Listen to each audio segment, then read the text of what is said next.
Ambalma anula Mohamed Touré ka bɔ Washington DC VOA soba kɔnɔ n'o ye studio DC Amérique faba kɔnɔ.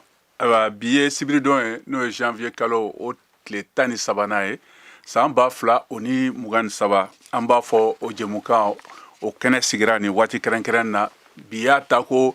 464 ye. An bɛ sɔrɔ fiɲɛ turukala 102 sanfɛ Bamako a n'a laminiw na. An bɛ sɔrɔ fana radio parisien kan n'o ye Tomiya fanfɛla la 90 ni Tomi segi kan. An bɛ sɔrɔ fana radio Kumase kan Buguni 92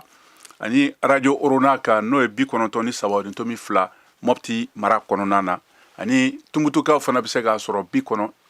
ni Tomi 3 kan. Gawoka o ye 106 o ni Tomi 1 kan. An bɛ sɔrɔ fana bɔlɔlɔ siraw fɛ. Ayiwa an ka foli bɛ an lamɛnbagaw bɛ Mali kɔnɔ ani Mali kɔ kan ani minnu fana bɛ ka mafilɛ kɛrɛnkɛrɛnna ni waati na an ka fiɲɛ sira fɛ n'o ye Facebook page. An ka bi jɛmukan o bɛna lase ma ne yɛrɛ Mohamed Touré fɛ. An ka babu an bɛna kumasen dɔ kan min bɛ jamanadenw caman hami Mali la ani Mali kɔ kan kɛrɛnkɛrɛnna n'o ye maa minnu ka sigiyɔrɔ bila ka t'u kalifa don sigida wɛrɛw la. Barisabu a yirala k'a fɔ kabini san 2012 ka kɛɲɛ ni jihadisu ka kɛlɛ Mali kan o kɛra gɛlɛyaba ye sigidaw kɔnɔna na jamana caman fan ni kɔrɔn fan fɛ. O y'a to maa caman y'u ka sigiyɔrɔ bila ka t'u kalifa don dugubaw kɔnɔna na. Bi kuma falen na an bɛna se Mopti mara la ani ka na Bamako yɛrɛ la ka taa fo Mbɛnaka. Ayiwa baɲumankɛ tɔn maa dɔw b'an bolo minnu bɛna dɛmɛ ani muso minnu fana ka baara don u ka tɔn bɛ minnu ka baara ɲɛsilen bɛ ka maa ninnu dɛmɛ. Furancɛ fanga ye dɛmɛ caman de kɛ ka ɲɛsin maa minnu y'u ka sigiyɔrɔ bila nka a tɛ bɔli kɛ. Sisan u ka adamadenya a bɛ degun ni gɛlɛya kɔnɔ. Dɛmɛ bɛ ka don hali bi dɛ nka a tɛ ka jamanadenw bɔ de. Parce que n'i y'a lajɛ Mali yɛrɛ kɔnɔna na ka taa kɔrɔn fɛ fo ka na Worodugu fan fɛ caman bɛ yen minnu ma se ka sigi u ka so. Denmisɛnninw ka ca la a bɛɛ bɛ si tɛ san 18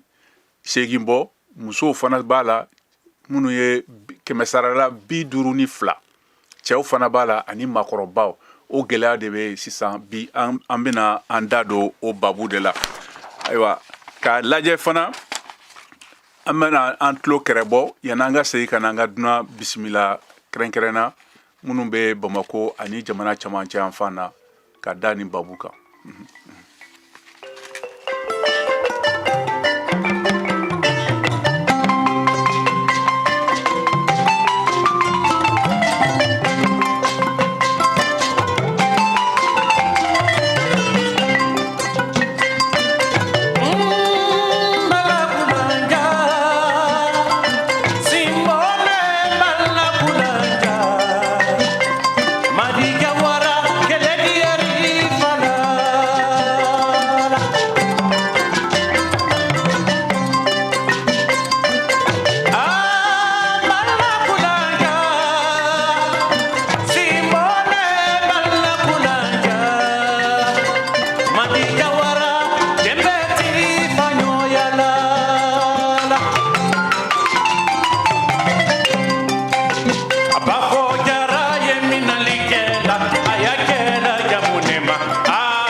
An balimaw an wula Mohamed Touré ka bɔ Washington DC VOA soba kɔnɔ n'o ye studio DC ye. An b'a fɔ o jɛmukan o kɔnɔ kɛnɛ sigara a y'aw bisimila.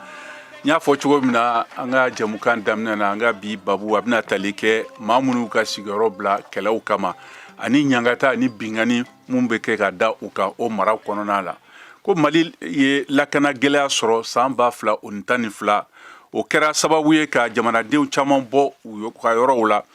Ayiwa o hukumu kɔnɔna na Mali kɔnɔna na ani fana kɛrɛfɛ jamanaw fana la walasa ka adamadenya dɛmɛni ɲɛ minɛ ani ka jamana kɔnɔmɔgɔw n'an b'u wele ko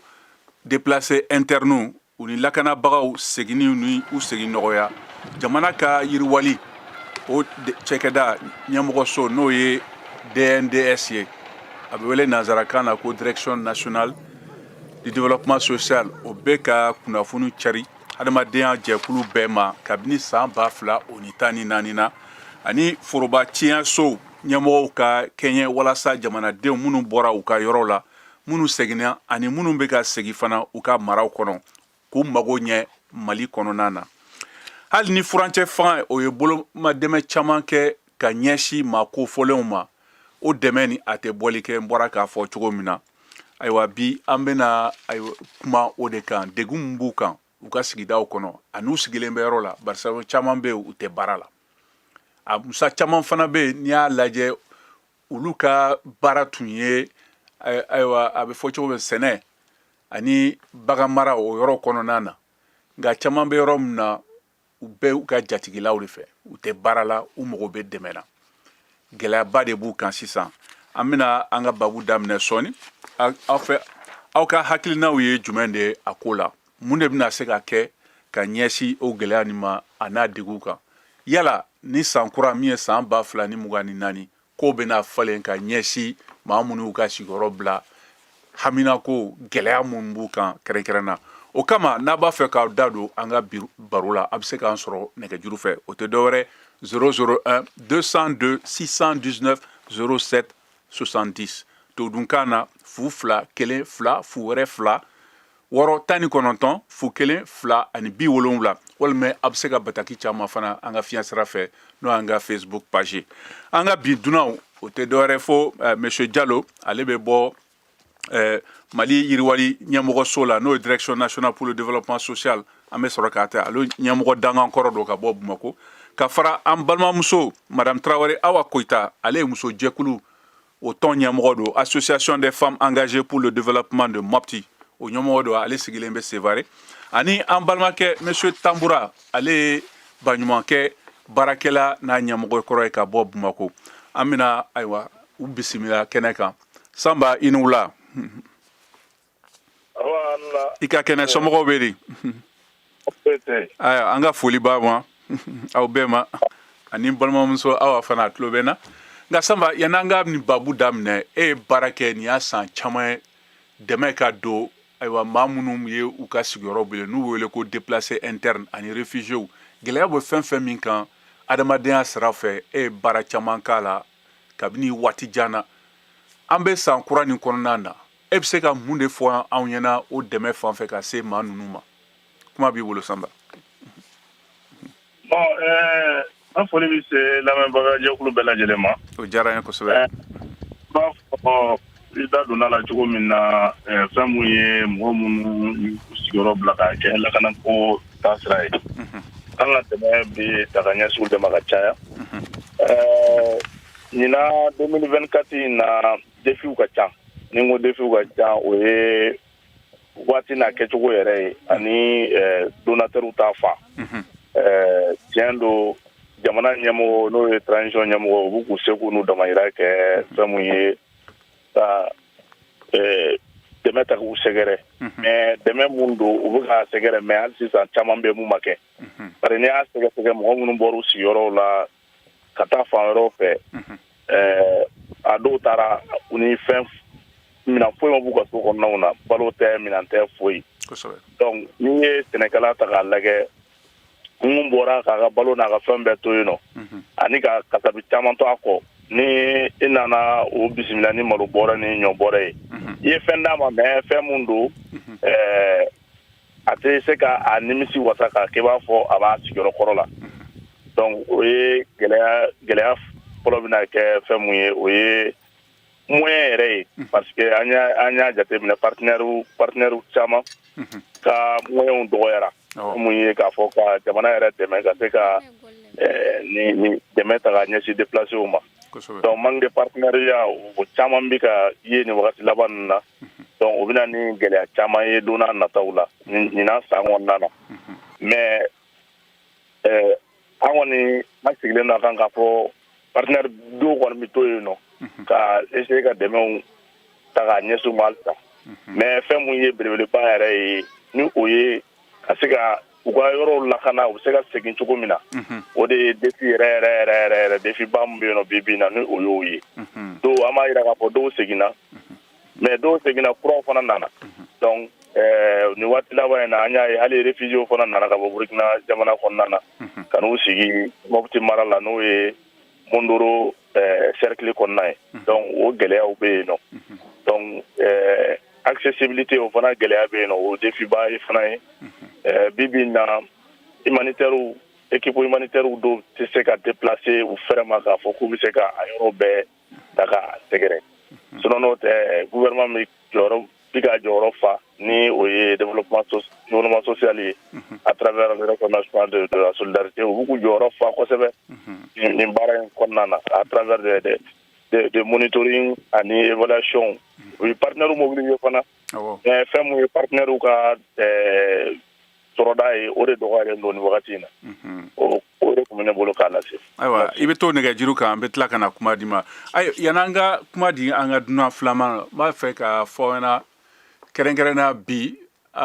jɔnjɔnba dɔ bɛna boloda Abidjan n'o ye farafinna gun ntolantan u ka ɲɔgɔn da ba dɔ ye n'an b'a wele ko CAN Côte d'Ivoire 23-24 aw bɛ to an ka nɛgɛjuru kan ani an ka mafilɛliw la fana fiɲɛ sira fɛ ani jɛmukan yɛrɛ kan an ka jɛmukan yan'a ka ban an bɛna an ka lasigiden kɛrɛnkɛrɛn ta ka bɔ Korogo n'o ye Siyaka Tarawele a bɛna kumabaw d'an ma nin kan nin o kɔrɔcɛli a bolodara cogo min na ani konaw minnu bɛna kɛ ɲɔgɔn kunbɛnw bɛna kɛ dɔgɔkun kɔnɔna na inshallah sinon an bɛ kuma di sisan an balimakɛ monsieur Diallo ma ale ye Mali yiriwali ɲɛmɔgɔso ɲɛmɔgɔ dankan ye n'a bɛ sɛgɛnbɔ lafiya la nin waati kɛrɛnkɛrɛn na monsieur Diallo i ni wula i ka kɛnɛ somɔgɔw bɛ di ayiwa n ba i ni ce o la ayiwa an ka bi babu an bɛ ka kuma maa minnu ka sigiyɔrɔ bila k'a da kɛlɛw kan minnu kɛra jamana kɔnɔ ni hakili b'a la fitinɛ min daminɛna kɔrɔn fɛ san 2012 o kelen bɛ ka gɛrɛntɛ lase a sigida maa caman ma n'u ka yɔrɔ bila ayiwa sɔrɔko fan fɛ baloko fan fɛ kɛnɛyako a bɛɛ b'a la aw dun ka cɛkɛda n'o ye direction nationale développement social ye aw ka baaraw la a ye ko caman de kɛ walasa ka kunnafoni cari ka ɲɛɲini maa minnu ye yɔgɔrɔ bila u bɛ lahalaya minnu kɔnɔ nin waati kelen na fana ani ka dɛmɛ kɛ fana jamana fanga o ni sigida jɛkulu ka fara baɲumankɛ tɔn adamadenya sira fɛ aw bɛ se ka kunnafoni minnu di maa minnu ma minnu bɛ segin u ka so ani dɛmɛ min bɛ se ka lase u ma nka a yɛrɛ bɛ se ka dɔɔni fɔ anw ɲɛna aw ka baara nin na ni san caman kɔnɔ ka ɲɛsin ninnu ma yanni an k'an da don ayiwa u ka lahalaw bɛ cogo min na bi bi in na Mali la kuma b'i bolo. Ayiwa aw bɛɛ ni wula. I ni ce. Ne baabu mun ye a ka nɔgɔn a ka gɛlɛn ne ma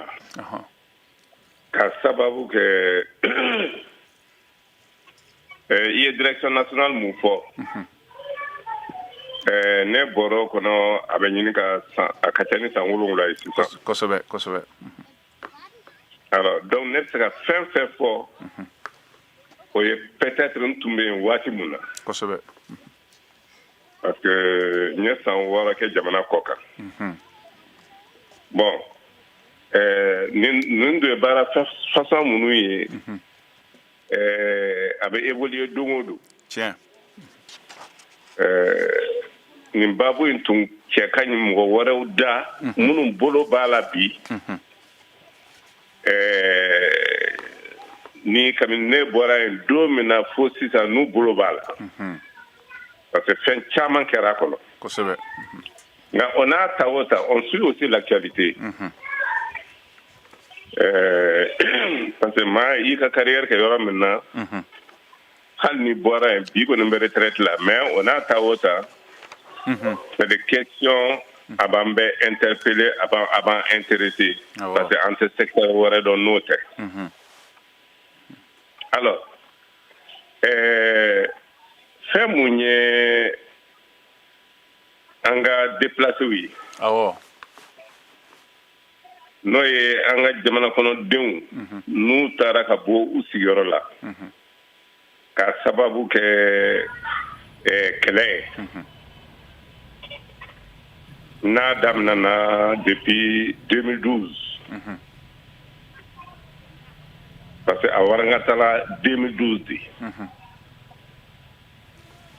ayiwa a kɛra waati mun na jamana ɲɛmaw n'o ye ministère développement social yɛrɛ kɛrɛnkɛrɛnna ani haut conseil islamique je crois que on est association damadɔ ni a dɔ la kelen tun ye korɛni ye n'o ye fɛn nord mɔgɔ yɛrɛ ka association jɛkulu ye ayiwa hakilila o waati la olu tɛgɛ di ɲɔgɔn ma ani croix rouge parce que mali croix rouge fana ye baara kɛ a waati la kosɛbɛ fɛn 2012 la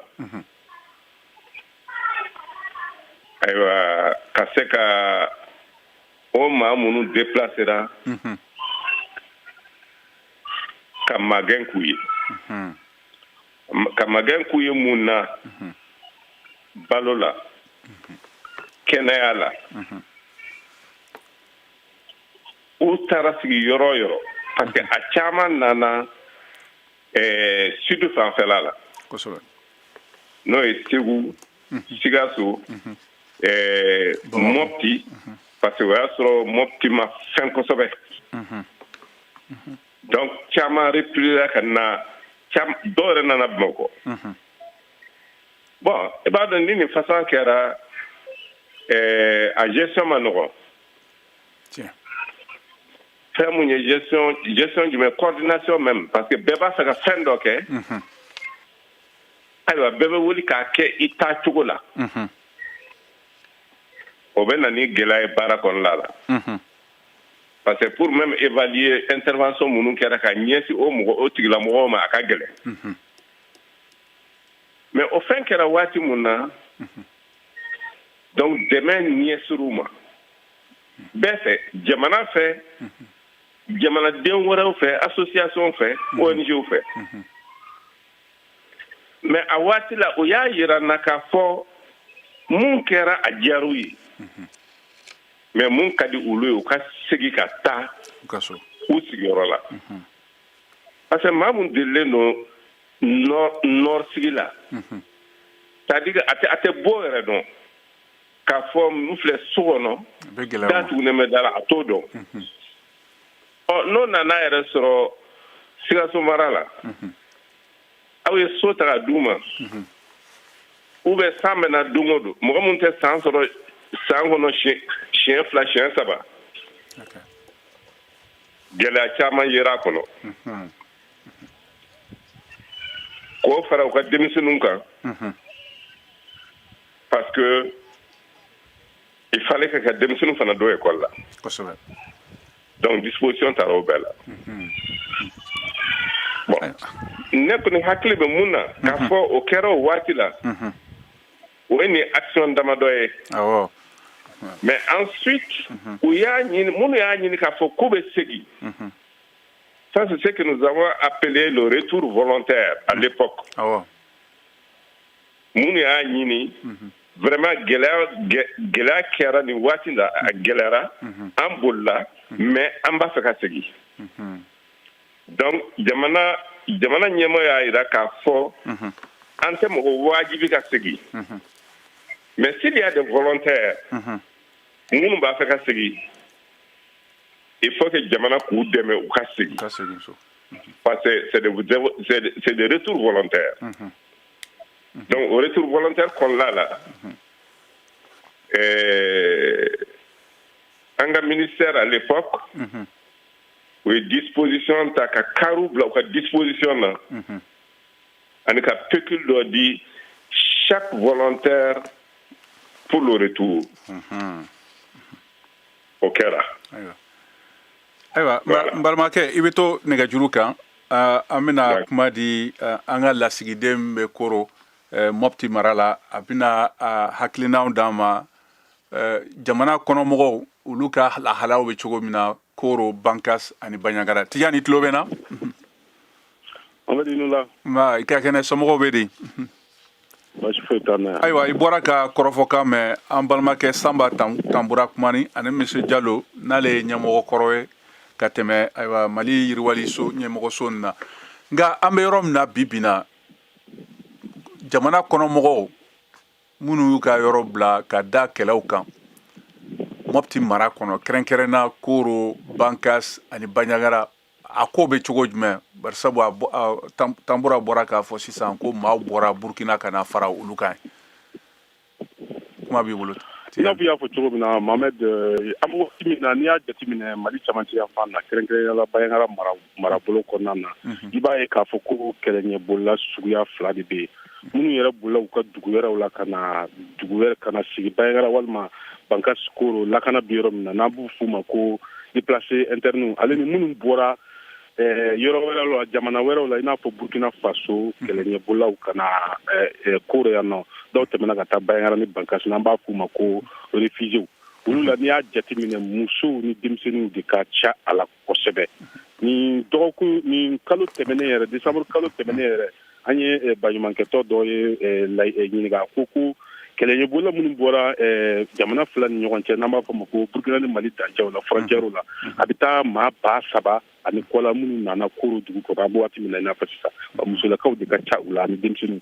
n'i ko gɛlɛya ni k'i da don gɛlɛya la k'a fɔ i bɛ se ka heure 1 heure 2 fɔ u ka gɛlɛya la u ka bawo n'i y'a jateminɛ minnu bɛ boli u natɔ u tɛna ni foyi ye a dɔw bɛ se yan sen de la a dɔw bɛ se yan i b'a sɔrɔ fini min b'u la u bɛ se ni o de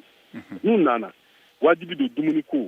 o gɛlɛya b'u kan ka fara yala n bɛna taa da yɔrɔ min siyɔrɔ ko o gɛlɛya b'u kan ni n banana n bɛna kɛnɛya sɔrɔ cogo min na o gɛlɛya b'u kan u caman bɛ yen u tɛna ni foyi ye bagan maralaw don sɛnɛkɛlaw don i b'a sɔrɔ ni dangarawale tigilamaw nana u bɛna u ka sumanw jeni ka taa ni baganw ye olu bololankolon bɛ na yan nɔ u bɛ kɛ i n'a fɔ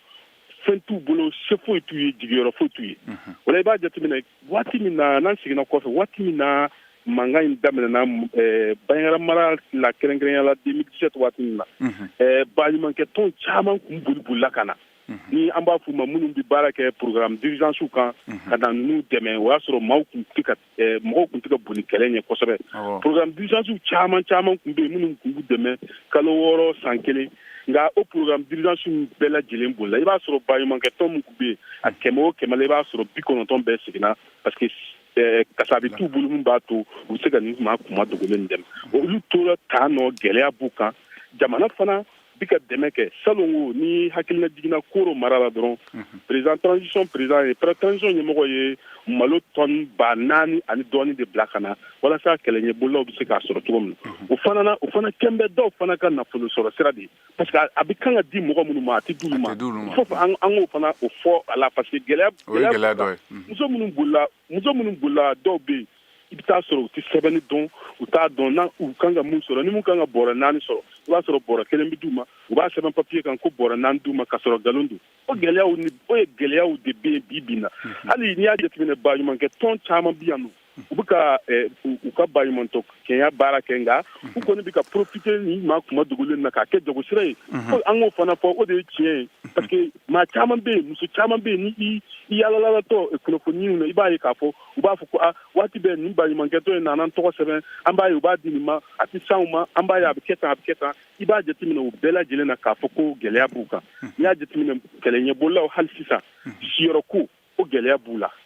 siyɔrɔ tɛ ni i ye Koro dugu jateminɛ walima Bandiagara dugu mɔgɔ minnu bɛ jɔli la kɛrɛfɛ i b'a sɔrɔ n'i ka so daminɛ hali n'a ma ban hali n'i ma kon k'a la i b'a ye tile 2 dɔgɔkun 1 i bɛna sɔrɔ maa dɔw b'u b'a kɔnɔ u t'i ɲininka yɛrɛ e de bɛna u ye k'a fɔ bɔra an kɔni bolila se foyi t'a ye an ye nin yɔrɔ in de an filɛ k'an dugu i tɛna se k'u gɛn parce que hinɛ dan don i tɛna se k'u gɛn i fana bɛ wajibiya k'u to yen musow lajɛ muso kɔnɔmaw dɔgɔtɔrɔsow kɛnɛyasow caman datugulen don nin yɔrɔ ninnu na yɔrɔ caman ninnu na i b'a ye muso caman bɛ yen u ka dɔgɔtɔrɔso lasɔrɔli ka gɛlɛn muso caman i b'a ye dɔgɔtɔrɔso la waati dɔw la muso dɔw bɛ taa tin na i b'a ye yan'u ka se a bɛ gɛlɛya muso caman bi fatu o jiginni sababu fɛ dɔgɔtɔrɔso sɔrɔli ka gɛlɛn kosɛbɛ ni maa kuma degulen na Mohamed nin waati in na kosɛbɛ yɛrɛ de an ka ci fɔ. Ayiwa Tijani i ni ce nin ye VOA Bambara lasigiden ka bɔ Koro ani Bandiagara mara la nin diyara n ye kosɛbɛ ayiwa sisan an bɛna an ka dunan filanan ta n'o ye Madame Traoré Awa Koyita ye ale ye muso kunda jɛkulu dɔ ɲɛmɔgɔ don n'o ye femme engagée pour le développement de Mopti ale sigilen bɛ Sevare an bɛna kuma d'a ma balimamuso i ni wula i ka kɛnɛ baasi t'u la aw yɛrɛ dun ayiwa an ka foli bi ye n y'a fɔ an ka jɛmukan daminɛ na an ka babu bɛ ayiwa jamana kɔnɔmɔgɔw minnu ye u ka sigiyɔrɔ bila ka da kɛlɛw kan nka kɔsan na an ka kuma falen-falenw la i y'a yira k'a fɔ na k'a tun ye taama dɔ daminɛ min taara n'aw ye Bankas ani sigida wɛrɛw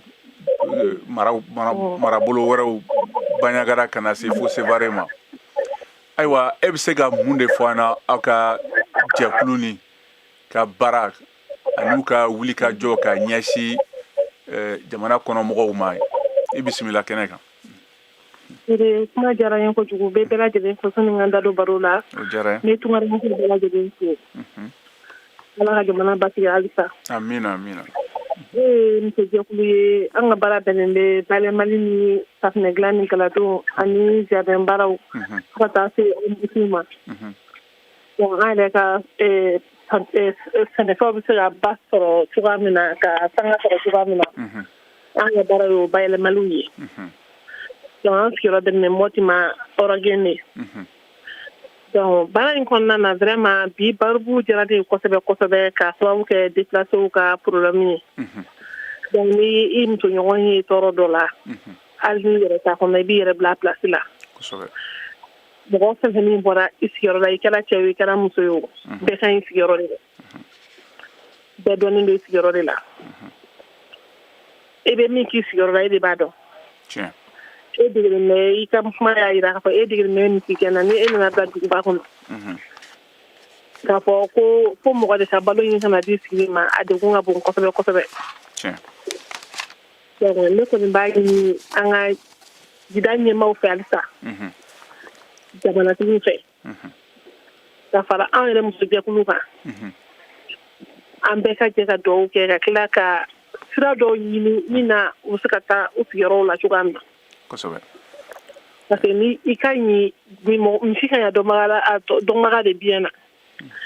donc minnu bɛ an fɛ yan misali la i b'a sɔrɔ minnu ta ye nɔnɔ feerew ye fulaw ta ye nɔnɔ feerew ye bamananw ta ye sɛnɛw ye ni e nana olu bila duguba kɔnɔ sɛnɛ tɛ yen jɛgɛminɛ tɛ yen mɔni tɛ yen foyi foyi tɛ yen donc a sigi de gɛlɛya kosɛbɛ kosɛbɛ u bolo ka sababu kɛ denmisɛnnin fitinin minnu b'u bolo u ka kalanko a bɛɛ perturbé la denmisɛnninw tɛ ka ekɔlisow sɔrɔ bilen ale ekɔli ka k'u kɔnɔ o ye internw de ye u ka yɔrɔ la ka mana dɔw kori denmisɛnninw bɛ furu k'a kɔnɔ ani kalanso yɔrɔ dɔw la o ye denmisɛnninw ka droit dun ye kalan ye denmisɛnninw ka droit ye kalan ye mais an b'a ɲini u fɛ halisa k'a fɔ ko dɔ tɛ ka kɛ dɔ kɛra mais a tɛ bɔli de kɛ ni e jatigi yɛrɛ kɔngɔ b'o la donc i b'a dɔn e fa ka gɛlɛn dɛ a ka gɛlɛn jatigi yɛrɛ kɔngɔ bɛ jatigi yɛrɛ la donc dunan fa ka gɛlɛn dɛ donc halisa an ka ɲɔgɔn dɛmɛ Mali taala ye ɲɔgɔn dɛmɛ ye ɲɔgɔn dɛmɛ de ye Mali yɛrɛ ja kosɛbɛ ayiwa n balimamuso i bɛ to nɛgɛjuru kan pour que maliyɛnw minnu bɛ an kɛrɛfɛ n'u bɛ tɔɔrɔ la a dɔw bi dumuni ko ka gɛlɛn u ma kosɛbɛ kosɛbɛ malgré que problème min ka kɛ k'a fɔ tɔgɔsɛbɛ ni fɛnw ka kɛ halisa u k'olu kelen k'o sɛgɛsɛgɛ kosɛbɛ est ce que a bɛɛ bɛ ka taa fiyɔrɔ la wa o de kɔrɔ fɔ ye o tɛ yanni bɔra k'o fɔ sisan minɛ k'oro marabolo la ye donc population yɛrɛ bɛ t'u tɔgɔ sɛbɛn a caman na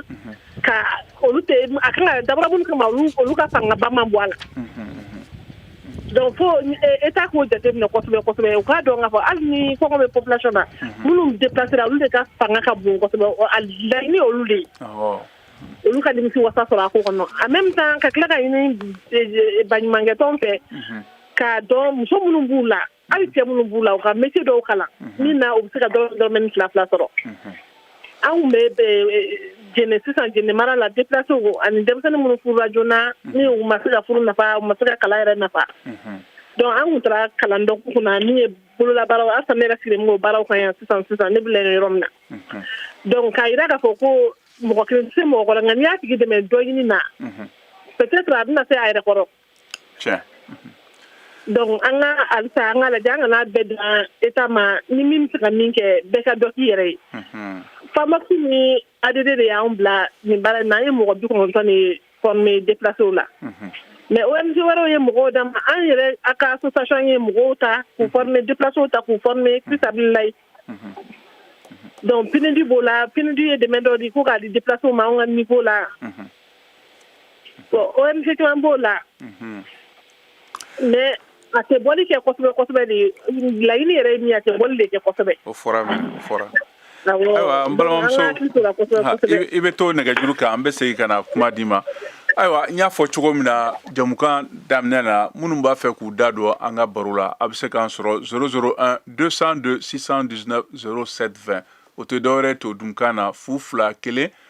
wɛrɛ 2 1 2 6 19 fu 1 2 ani 70 sisan an bɛ segin ka na kuma di monsieur Jalo ma Jalo i tulo bɛ na ayiwa i bɔra ka kɔrɔfɔkan mɛn nka n b'a fɛ ka na min kan a yɛrɛ k'a fɔ ko ni kɔnɔmɔgɔw minnu ka sigiyɔrɔ bila 100 52 o ye muso ye cɛw ta o ye 48 ye ayiwa denmisɛnnin olu cɛla n'i ye 152 ta i bɛ taa sɔrɔ denmisɛnnin minnu b'a la u si tɛ san 18 bɔ a maakɔrɔbaw fana bɛ taa fo san 60 la nka waati kɛra baɲumankɛ caman ye yɔrɔw bila ka da lakana gɛlɛya ko kan ani bingani minnu bɛ kɛ musow kan ni ɲangataw nka e yɛrɛ fɛ ni hukumu nin kɔnɔna na dɔw y'a yira i n'a fɔ n balimamuso bɔra k'a fɔ cogo min na dɔw ye ŋaniya ta u yɛrɛ ye u bɛ ayiwa u ka jɛkulu siraw fɛ u bɛ dɛmɛ don a kɛra kɔnɔmɔgɔw denbaw kunturu ye jatigilaw fɛ walima denmisɛnninw ka kalanko an y'a ye Baɲangara u ye denmisɛnninw bɛɛ bɔ yen minnu tɛ taa ekɔli la ka na n'u ye mɔpiti k'u tɔgɔ sɛbɛn kalanso la walasa u ka se ka ɲɔgɔn danw kɛ u ka ekɔli kana tiɲɛ kɛnɛya fana dɔw fana bɛ yen olu fana de bɛ yala ka wari ɲini k'a di baɲumankɛ tɔw ma o hukumu kɔnɔna na e yɛrɛ ka baara la i ye min dɔn ka tɛmɛ mun de bɛna se ka kɛ o siratigɛ la yaasa minnu b'a fɔ ka segin i yɛrɛ y'a fɔ cogo min na volontaire barisabu dɔw ko Bamako dɔw y'a daminɛ ka sigi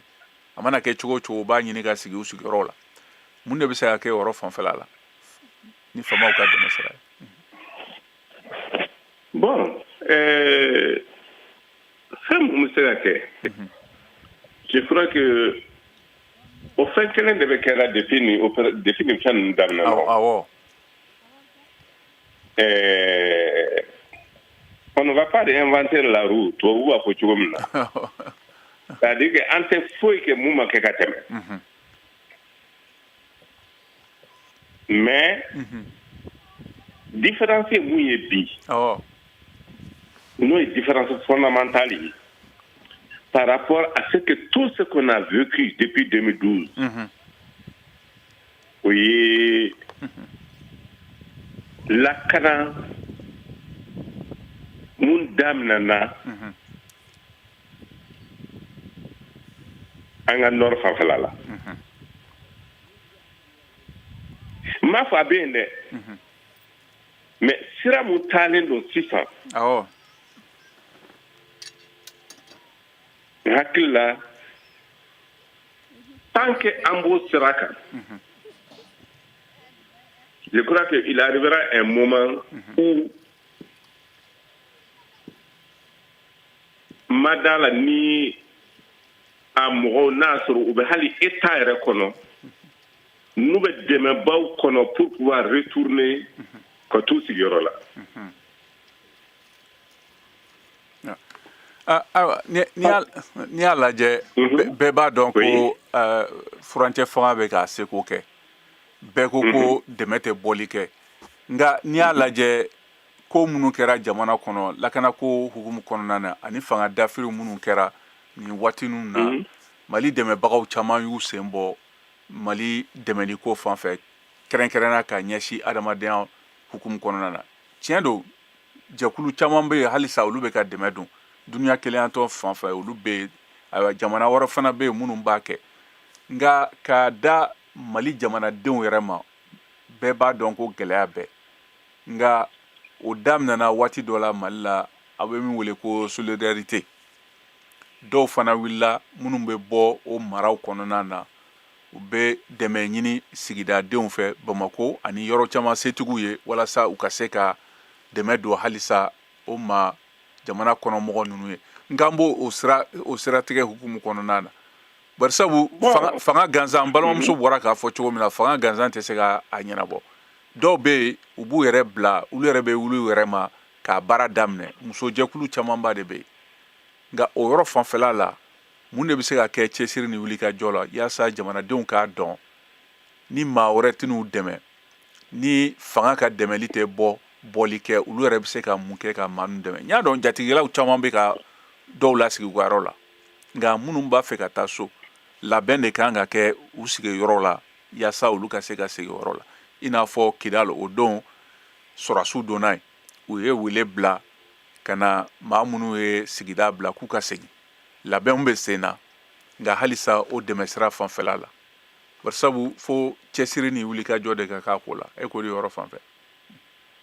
Bon n terikɛ c'est-à-dire que fɛn mun ye dɛmɛ ye n hakili la an ka jamana in i yɛrɛ y'a fɔ cogo min na maa dɔ bɛ wulu yɛrɛ ma k'a kɛ n'i y'a ye an ka jamana depuis 94 an ye fɛn dɔ sigi k'a fɔ mois de la solidarité mais hali bi caman m'a faamuya a tun dabɔra fɛn mun kama o ka sababu kɛ an b'a dɔn solidarité bɛ anw fɛ an ka jamana kɔnɔ mais a organiser cogo o de problème ye alors donc mois de la solidarité a tun dabɔra de pour que ka mɔgɔ hakili jigin k'a fɔ dɛmɛ an ka jamana kɔnɔ laada don a bɛ du bɛɛ kɔnɔ i y'a fɔ mɔgɔ ye o i ye télé wele o c'est-à-dire que dɛmɛ bɛ yen mais o n'a ta o ta parce que fɛn mun ye jɛkulu minnu tun sigilen don n'o ye ONG ye n'o ye association ye je vois un peu aw b'a fɛ ka mun fɔ mais hali o mais o tɛ se ka kɛ kuda ye o. Ayiwa n balimakɛ parce que n'i y'a jateminɛ hali c'est-à-dire olu ka dɛmɛ bɛ bɔ min n k'a bɛ bɔ jamana wɛrɛw de la. kosɛbɛ kosɛbɛ. o mun bɛ bɔ jamana wɛrɛw la mais o jamana wɛrɛ fana ils ont des difficultés o. tiɲɛ o fɔra. mɔgɔ minnu b'u financer c'est-à-dire que c'est les populations qui les financent. Ayiwa i bɛ hakɛ to sisan an bɛna tulo kɛrɛbɔ ni laseli dɔ ye yanni an ka segin ka na kuma d'aw ma.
ka kunnafoniyaw sɔrɔ don o don sɔgɔma VOA tabalen kan VOA Bambara ka tile kunnafoniya kun fɔlɔw sanga 30 kɔnɔna na o bɛ kɛ don o don tɛnɛn ka taa bila juma la sɔgɔmada nɛgɛ kaɲɛ 7 mana tɛmɛ ni sanga 30 ye wa segin bi k'a kan tuguni nɛgɛ kaɲɛ 9 waati ni VOA tabalen ye a y'aw ka tile kunnafoniya kun fɔlɔw sɔrɔ Mali ale ni diɲɛ bina kun kan VOA tabalen ka kunnafoniya kunkun n'a ɲɛɲɛ di aw ma n'an baaraɲɔgɔnw ka wulikajɔ ye Mali kɔnɔna na farafina ale ni diɲɛ fan 14 bɛɛ lajɛlen.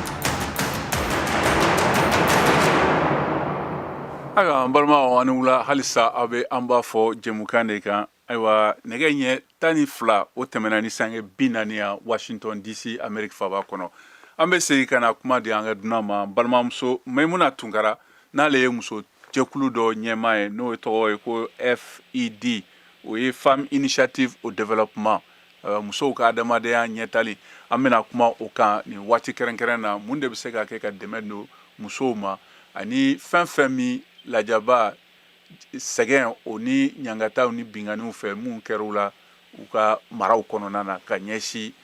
fitinɛ min tun kɛra jamana kɔnɔna na ani ko minnu bɛ sen na jihadi kɛlɛ min bɛ jamana camancɛ yan fan na fana kɛrɛnkɛrɛnna ale ye baara caman kɛ jamana kɔnɔlaw fɛ ani tagaseginw min bɛ a maraw kɔnɔna na a bɛna dɔɔni fɔ an ye la Maimuna i ni wula i ni wula Ture ka kɛnɛ somɔgɔw bɛ di Resena ayiwa aw yɛrɛ dun an bɛ Ala tanu an b'a fɔ kɛnɛ kan bɛɛ fo ni wagati in na o diyara n ye kosɛbɛ i ni ce o la i bɔra ka kɔrɔfɔkan mɛn an balimakɛ Jalo fɛ ani Madame Traoré Awa Koyita fɛ ka bɔ Sévaré halisa an bɛ ka kuma gɛlɛyaw ni mun bɛ jamana kɔnɔnamɔgɔw minnu ka sigiyɔrɔ bila kɛlɛw kama nka e ka tɔn nin fana o ye laɲiniw ye musow ka adamadenyaw yiriwali hukumu kɔnɔna na nka e bɛ se ka mun de fɔ an na dɛmɛ ani aw ye wulikajɔ minnu kɛ ani aw ye fɛɛrɛw minnu latigɛ walasa ka musow dɛmɛ u ka yiriwali hukumu kɔnɔna yɛrɛ la adamadenya la Mali kɔnɔna na i bɛ se ka dɔ fɔ an na awɔ a diyara n ye an bɛ dɔɔnin fɔ parce que wagati surunya kama caman tɛ se ka fɔ kosɛbɛ mais ne bɛ misali dɔ fɔ anw ye min kɛ ka tɛmɛ n'a kɛra nimisiwasa ye ni ko ninnu daminɛ na 2012 la a b'a fɔ san 2012 c'est ça o wagati ne tun bɛ baara la ni muso dɔw ye kɔrɔnfɛ yan fan fɛ jadi ninnu nane n y'a ye a caman bolila ka jigin worodugu yan fan fɛ ne yɛrɛ y'a caman ye ne caman dɛmɛ n yɛrɛ ka wari bɔ n kun ka caman dɛmɛ n tun bɛ k'a lajɛ dɛmɛbagaw bɛ dɛmɛ kɛra cogoya min na n ye fɛn dɔ ye o ma diya n ye i b'a fɔ aw ka i tɔɲɔgɔn aw baarakɛɲɔgɔn Koro a ye min fɔ baɲumankɛ jɛkulu tun bɛ ko dɔw kɛ a ma diya n ye tuma dɔw la ne yɛrɛ y'a sɔrɔ dɛmɛ tun bɛ na ne mɛ dɛmɛ bɛɛ tɛ ka se a seyɔrɔ la o hakili ko de ye je pense hali sisan an ka hakili t'o la minnu bɛ dɛmɛ kɛ u ka jija a ka se a sebagaw ma a ka se maa caman ma minnu n'a ka kan o la ne misali dɔ sɛbɛn n'u b'a fɔ ko projet k'a ɲɛsin dɛmɛbaga dɔ ma n'o ye Canada ambassade ye Ala ni cɛ o jɛkulu jɔra an jigi kɔrɔ u y'an dɛmɛ an ta kun ye an ko ka dumuni di mɔgɔw ma mais an k'u dɛmɛ u bɔr'u sigiyɔrɔ kɔrɔlen nana ka na kura min na u ka se ka bololaminɛyɔrɔ sɔrɔ ka sɔrɔ k'a kɔnɔ an ka dɛmɛ continue ni o ye n'an b'a fɔ la réinsertion socio-économique a tɔw bɛɛ tun b'a la dɛ kɛra nimisiwasa ye hali sisan mɔgɔw bɔra nɔgɔ la ne yɛrɛ bɛ ɲinɛ tuma dɔw hali a ma mɛn n taara yɔrɔ dɔ la muso dɔ nana k'e ɲinɛna ne kɔ jɔnmutu o san na ne mana kuca la u kun ye n gɛn ka n ka butigi bɛɛ tiɲɛ e ka dɛmɛ ye n dɛmɛ olu n'a ɲɔgɔnnaw pour dire que ka n balimamuso compléter min bɛ Sévaré ne fɛ an kana dan kalan dɔrɔn ma dɛ an ka fɛɛrɛ yɛrɛ de kɛ u ka se k'u bolo don baara la n'i ye mɔgɔ dɛmɛ baaradegi la i bi fɛɛrɛ dɔ d'a ma san ko mɔgɔ minnu bɛ na foyi foyi t'u bolo u ka se ka u ye dɔnniya kura min sɔrɔ u ka se k'a waleya donc les former les réinsérer pour ceux qui veulent rester n'u bɛ fɛ ka t'u sigiyɔrɔ kura la hali n'u seginna ka taa u ka se ka t'o baara kura dɔw kɛ u sigiyɔrɔ la ka se ka tɔnɔ sɔrɔ a la n hakili la o ye hakilina dɔ ye mais Mohamed fɛn dɔ y'an sɔrɔ gɛlɛya sisan ne ɲɛ b'o la hali sisan o ye fɛn dɔ ye n'u b'a fɔ statistique Mali statistique de man ɲi bɛɛ b'a la ko dɛmɛ tɛ bɔli kɛ a tɛ bɔli kɛ hali minnu bɛ fɛ k'an dɛmɛ an bɛ dɛmɛ kɛ ni hakilina jumɛn ye f'i k'a dɔn minnu mago bɛ dɛmɛ na tuma dɔ a ma nɔgɔn dɛ ne kɔni fɛ développement social ka jija n t'a dɔn n b'a fɔ cogo min mɛ u ka fɛɛrɛ dɔ kɛ n t'a dɔn ni guichet dɔ de bɛ sɔrɔ fɛn dɔ ka se ka statistique vraiment minnu ye déplacés ye ni ko bɛ nombre fɔ ni ko b'a hakɛ fɔ i b'i hakilina de fɔ n'o tɛ hakili yɛrɛ tɛ se ka dɔn fɛɛrɛ ka kɛ ni min bɛ fɛ hali min bɛ min kɔnɔ sisan n'i bɛ fɛ ka dɛmɛ don i t'a dɔn mɔgɔ hakɛya min yɛrɛ mago bɛ dɛmɛ na ni an ma fɛɛrɛ ko la a ma nɔgɔ o de la an b'a fɔ fɛn fɛn mana taa a tɛ bɔli kɛ hakilina dɔ wɛrɛ ne bɛ ta bɛ kɛ recommandation ye hakilina dɔ wɛrɛ fɛnɛ bɛ yen ne y'a ye kalanko in surtout muso kunda musomani kunda ne ɲɛji bɔra musomani dɔw na u ye kalan bila pewu dɔ y'a fɔ u bɛna dɔw jagoya furu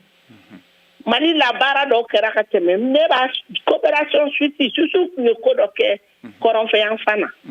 kalansen sugu dɔw b'a fɔ ko école mobile mun an t'o fana développer halisa parce que n'u fana mobile lama de don u bɔra yɔrɔ de la ka na yɔrɔ dɔ la y'a ye a bɛ fɛn kɛ an kana to u ka école ka tiɲɛ école dɔ in bɛɛ bɛ taa bɛɛ se ka taa école fɛn na mɔgɔw école système pour que an ta o fana kɛ ka ɲɛ pour que mɔgɔw ka se ka o baara fana kɛ ka o école kɛ mɔgɔw ka kalan sɔrɔ ne kɔni musow gɛrɛgɛrɛ na yɔrɔ dɔw y'a fɔ bɛɛ y'a fɔ musow de degunnen ni cɛw ye bon a b'a la dɛ mais degun ka bon musow kan kosɛbɛ kosɛbɛ donc an ka jateminɛ k'a sisan mais min ye fɛn ye bɛɛ y'a fɔ ko baɲumankɛ jɛkulu caman bɛ fɔlɔ o tɛ yen sisan tagali ma nɔgɔn i tɛ se ka taa n'a ka di ye mara ni y'a faamuya donc kabi sisan an ka hakili jagabɔ kɛ minnu bɛ fɛ ka segin u bɛ segin cogo di k'u ɲuman se u ka so n'u sera an b'u dɛmɛ cogo di u bɛ se ka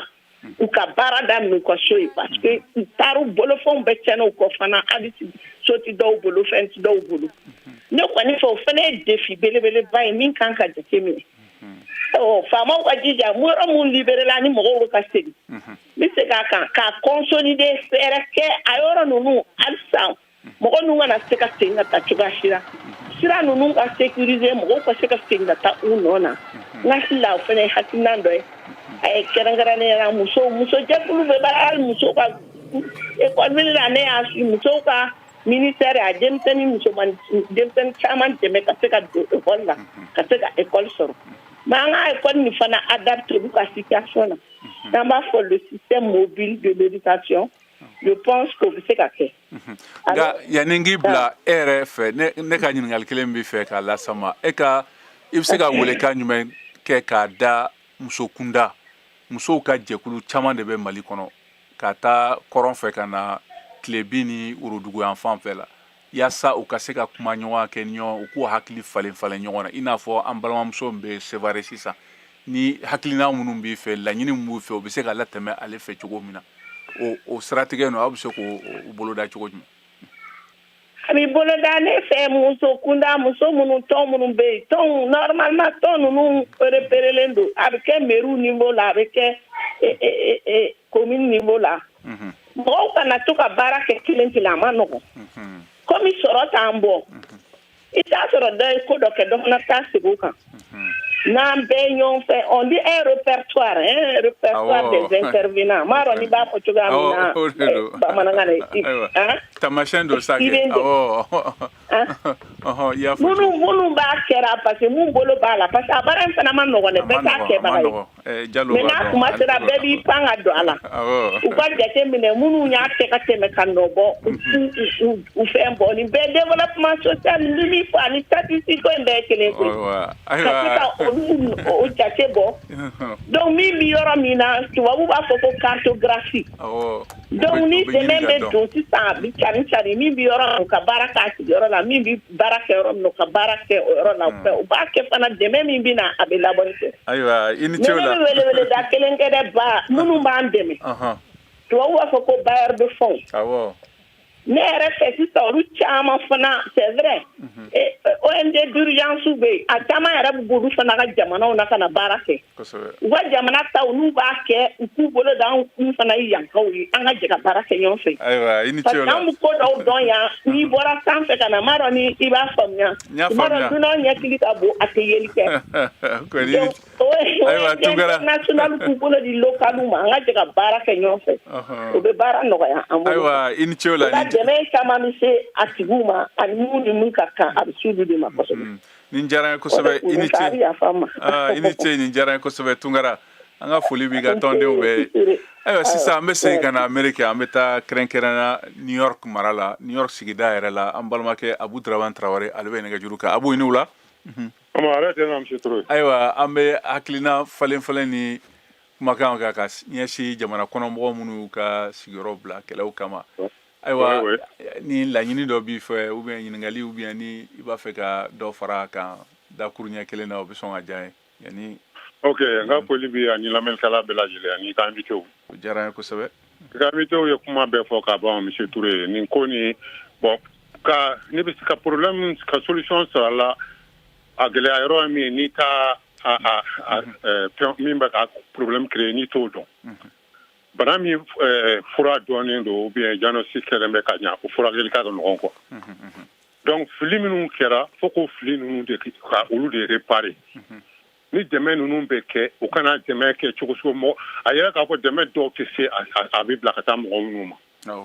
y'o caman ye voilà donc pour que o ka dabila fo ka sigidala mɔgɔw de fana k'u fara ɲɔgɔn kan jamana faso baarakɛlaw dɛmɛ gouvernement ni fɛn dɛmɛ ni minɛn na di minnu ma kama o ka di olu ma a ɲɛ ma parce que mɔgɔ tɛ se ka kuma dɔ n'u tɛna se ka taa fɔ ko bɛ sɔrɔdasi ou bien polisi de bila mɔgɔ kelen kelen bɛ tɔn kɔrɔ k'a fɛ fo fɛngɛw préfɛtw bɛ yen dugutigiw bɛ yen ayi ni min nana min kama a y'o d'o ma o kana kɛ nata ye mɔgɔ yɛrɛ minnu bɛ yen ni problème t'olu la olu bɛ min sɔrɔ a la a nana minnu kama olu t'o sɔrɔ e yɛrɛ kɔni fana tɛ ko ɲuman ye n'o tɛ ko bɛɛ an bɛɛ bɛ gouvernement bɛ k'i seko kɛ ok fo ka u dɛmɛ de fana bɔ an b'a fɔ k'an b'a ONG ni fɛn minnu taara tout ça la an tɛ se ka cɛ i ka cɛ dɔ y'a fɔ invité dɔ y'a fɔ hali ni mankan tun tɛ u tun tɛna to yen pour toujours fo an yɛrɛ de fana ɲini ka baara kɛ maliyɛn de an k'an cɛ de siri quoi k'a fɔ an tɛ ka kɛ an tɛ ka nin kɛ o ka taa bɔ an ka programme na. Ayiwa i ni ce o la Traoré kɛ k'an bɛ New York kaw bɛ fɔ sisan an bɛna kuma laban di an ka dunankɛ ma monsieur Diallo dakuruɲɛ kelen na welekan jumɛn b'i bolo k'a lase jamanadenw ma nin ko in na. Alors, merci M. Touré. Dakuruɲɛ kelen mun bɛ ne fɛ. D'abord, aw ka nin émission, je pense que c'est une bonne émission. Merci, o diyara n ye i ni ce o la. Mais après l'émission, on va échanger. Parce que moi, je pense que, tu vois, j'ai dit tout ça, c'est un problème de coordination. Depuis l'opération Ndamna, c'est toujours un problème de coordination. Nous avons aussi ça, comme statistique. Mais après cette émission, il y a des statistiques qui existent au niveau du développement social. C'est-à-dire aujourd'hui, outil de développement social, la direction nationale. Alors, il y a une base de données aujourd'hui, une cartographie, yoro, c'est-à-dire que quand yoro fiye, mo hake mon bien, mo hake mon segina, c'est-à-dire aujourd'hui, c'est devenu un outil international. Même ONG Nantes fait les trucs comme OIM, comme HCR. Ni an tumbita kata information ni ulu bulu. Mais bara développer le développement social là qui fait qu'aujourd'hui ulu de bena information ni au niveau du développement social. Oui.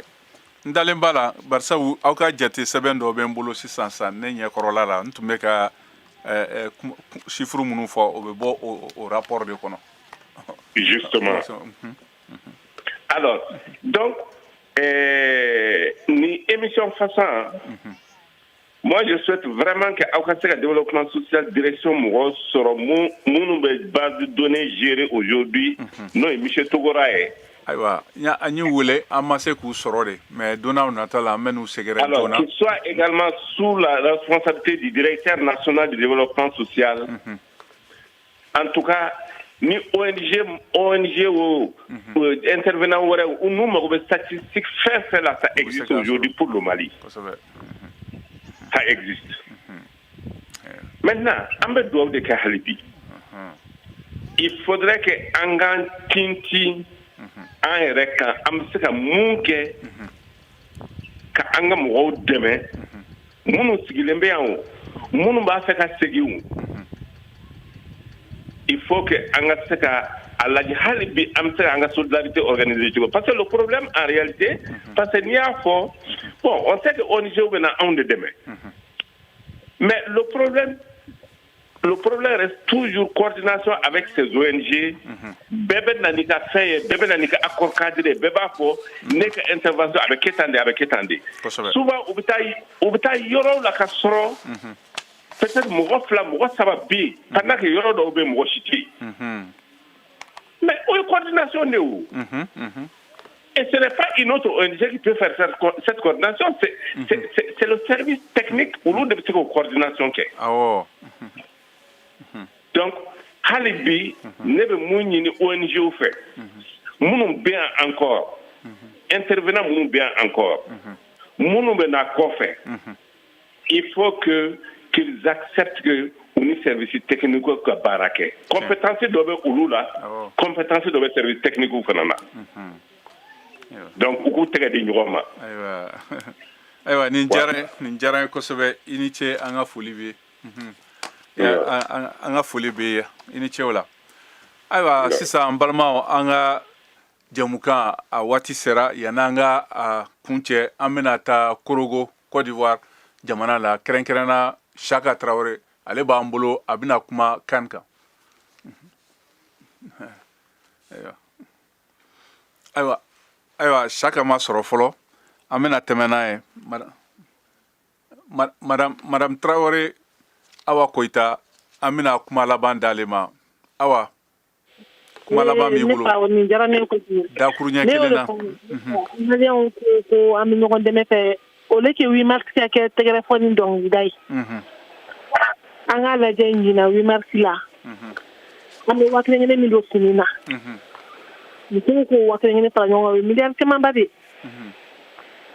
ka am balma mu de sengeni toro la mu deme nay ni wi marché muso ka journée muso tafire ndore keleke